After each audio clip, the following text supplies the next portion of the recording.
In today's video, I want to talk about the most destructive force in the entire universe. And before I start, I want you guys to go ahead and comment down below. Tell me, what do you think is the most deadly, most destructive force in the universe? So take a second to pause the video and go do that. So now that you've done that, let's get into it. What is this most deadly, destructive force that is responsible for addiction, for a lot of mental illness, genocide? Basically everything horrible that human beings do and experience is caused by this thing. Well, the answer is self-trust. And now you might be thinking, isn't self-trust a good thing? Isn't that kind of like confidence in yourself? How could that be bad? Shouldn't we be aiming to be more confident in ourselves?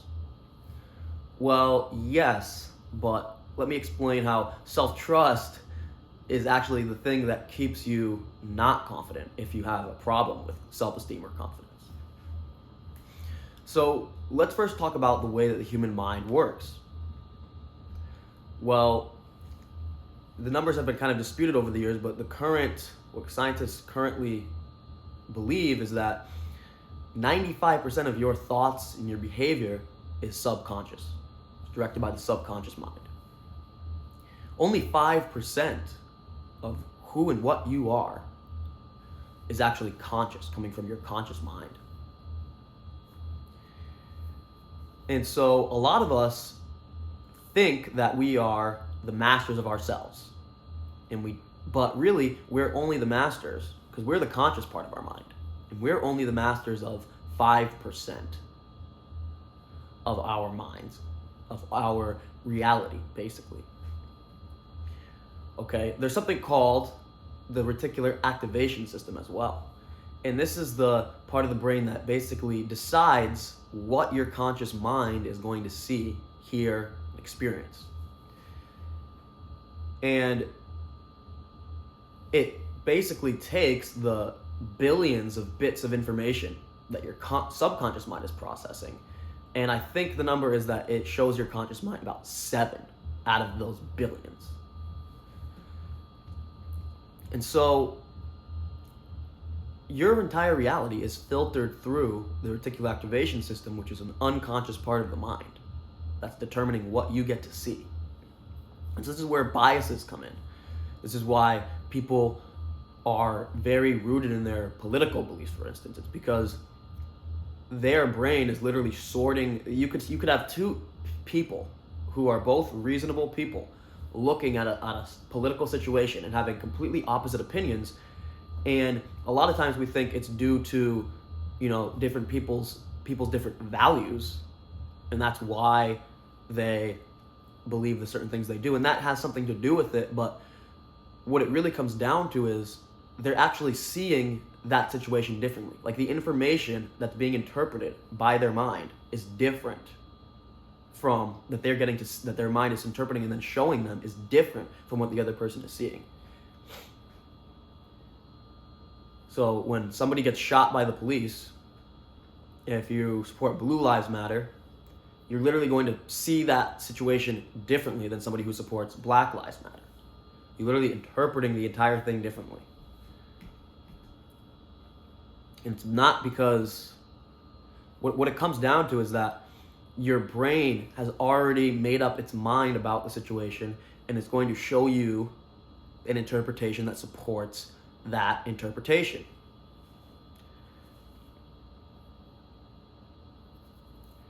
And so the key to escape this is to stop trusting your own mind, your own thoughts.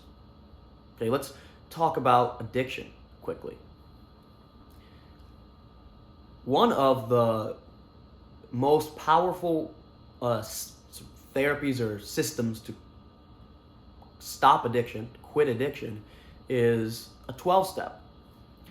And that's just statistically speaking, right? 12-step has the highest success rate of any other treatments for addiction. Okay, so if you've taken a 12-step before and it didn't work for you, well, you're one of those, it doesn't work for 100, it doesn't have a 100% success rate. You're one of the unfortunate people who it didn't work for, but just statistically speaking, it's the most effective for the most people, right? And one of the core parts of a 12-step is this religious aspect that you do not have control over your addiction. That it's in God's hands. And whether you're religious or not, or whether you believe in God or not, it doesn't really matter. Because the key here is that you don't trust yourself anymore. Because when you are in that state where you want to use, your brain will just feed you rationalizations as to why it's okay to use. The thing is that people trust themselves. They think, oh, other people are the ones who are going to try to lie and manipulate me, but I can at least trust myself. The problem is that you manipulate yourself, or your subconscious mind manipulates your conscious mind more than any other person could ever even imagine trying to do. Like the most manipulative person on earth can't manipulate you more in a year more than you can manipulate yourself in like 2 seconds. But because we trust ourselves, we think our thoughts and our feelings and our interpretations of reality are accurate, we're completely victim, right? So imagine if you believed that a person was Jesus, they were God, that they could do no wrong or say no wrong, and that all of their advice was like miracle advice. And you truly believe that. Think about how easily they'd be able to manipulate you. But that's basically what you think about yourself. You trust your own self. You have to see something. If you see something, you'll believe it. But you're being manipulated. So let's talk a little bit about something like genocide. Well, think about someone like Hitler, for instance, is that we think he was just this evil person, and he was, but he genuinely believed that what he was doing was for the good of humanity. He believed that his race was being oppressed by the Jewish people, and that they were standing in the way of prosperity for his people, and so they had to be eradicated.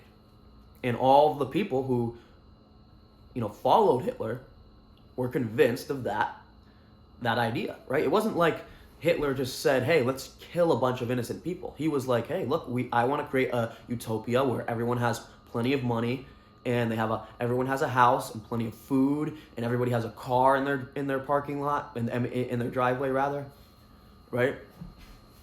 He promised this utopia in Germany, and he said, well, no, it's these rich Jews who are standing in our way because they want to exploit us. They don't want wealth to be evenly distributed. They want to exploit us.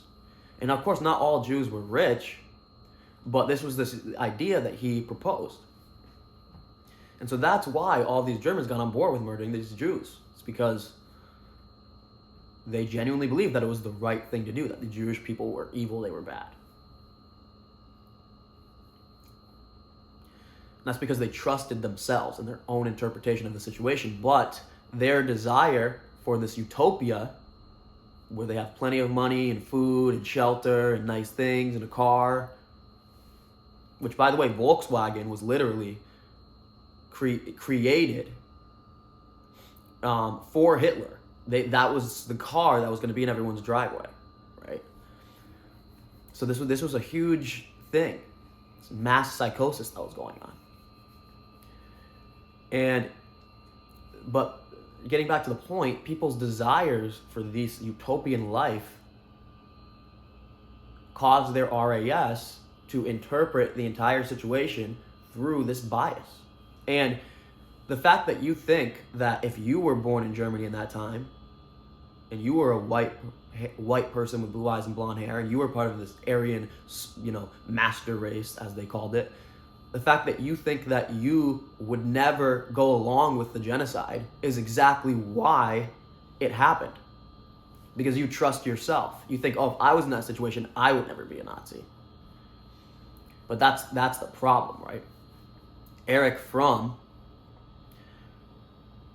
he was a scientist. I forgot if he was a psychologist. I think he was a psychologist, but he was a scientist, and he said the scariest thing about the Nazis was that they weren't crazy, horrific, bad people. They were regular, normal people. Okay. Jordan Peterson, he's a psychologist at the University of Toronto. He created a course that the sole purpose of the course was to convince you that if you were a Nazi, or that if you were a German in the 1930s, that you would be a Nazi. That's the whole point of the course, is to convince you of that. Right? Because psychologists know that this reticular activation system exists. They know that people are running these programs and they think they have free will, but they're not really acting out of free will, because their entire reality is filtered through this system. Well, let's talk about confidence, right? Because that was the big like, well, elephant in the room, kind of like, well, if you don't have self-trust, then how can you be confident? Isn't confidence in yourself a good thing? Well, let's take the socially anxious, insecure person with low self-esteem. Why do they have low self-esteem? Well, it's because they think that they are inadequate. They think that they are awkward. They think that when they go and talk to people don't want to talk to them, that they don't know what to say, they don't know how to carry a conversation, that they're not attractive. So but these are thoughts that they're having. These are interpretations of what's going on, right? When they talk to someone, they're interpreting that person's reaction as bad. So they think, oh, I'm making this person react badly because I'm so awkward and terrible. But the very thing that's causing that entire reality for them is the fact that they trust their interpretations and their thoughts. If they had a thought that, oh, this person doesn't like me, but then instead of believing it, they thought, oh, that's just a bullshit thought. Of course these people like me. I'm a likable person. Then they would be confident. So it's not that they're having the thought, it's that they believe themselves. They trust their thoughts. And so some people are living in this social hell where they basically view themselves as a piece of shit because that's the thoughts that they're having, and they trust their thoughts. Okay? Same thing with something like body dysmorphia. They trust their interpretation of their body as being correct, even though it's proven scientifically that it's not correct, because everybody else can see that this person isn't fat or that they aren't ugly. There's nothing wrong with their body. But this person is interpreting themselves when they look in through the mirror as something being wrong with them. And sometimes these people are gorgeous, beautiful. You will not believe. It's more common in women.